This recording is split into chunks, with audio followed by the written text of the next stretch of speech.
माँ सिद्धिदात्री नवदुर्गा का 9वां और अंतिम स्वरूप है और नवरात्रि के 9वें दिन इनकी पूजा की जाती है। सिद्धिदात्री का अर्थ है वह देवी जो सभी सिद्धियां प्रदान करती हैं।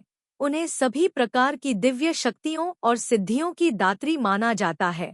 शास्त्रों के अनुसार भगवान शिव ने भी माँ सिद्धिदात्री की आराधना करके सिद्धियां प्राप्त की थी और उसी के बाद वे अर्धनारीश्वर स्वरूप में प्रकट हुए। माँ सिद्धिदात्री का स्वरूप अत्यंत शांत, दिव्य और कृपालु है।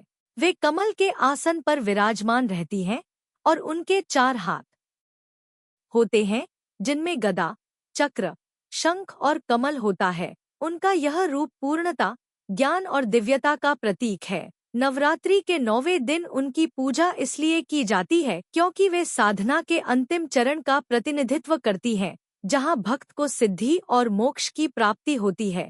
उनकी कृपा से व्यक्ति को आध्यात्मिक शक्ति, ज्ञान और सफलता प्राप्त होती है। माँ सिद्धिदात्री सहस्रार चक्र से जुड़ी मानी जाती है, जो चेतना का सर्वोच्च केंद्र है। उनकी आराधना से व्यक्ति को आत्मज्ञान और परम शांति की अनुभूति होती है। नवरात्रि में भजन गाने का विशेष महत्व इस दिन इसलिए भी है क्योंकि भजन के माध्यम से व्यक्ति अपनी साधना को पूर्ण करता है और देवी के साथ गहरा संबंध स्थापित करता है। भजन केवल संगीत नहीं, बल्कि एक आध्यात्मिक साधना है जो आत्मा को शुद्ध करती है और जीवन में दिव्य ऊर्जा का संचार करती है।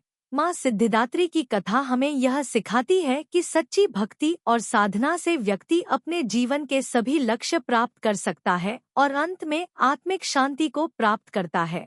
उनकी पूजा से जीवन में सफलता, ज्ञान और मोक्ष का मार्ग खुलता है और व्यक्ति अपने जीवन को पूर्णता की ओर ले जाता है।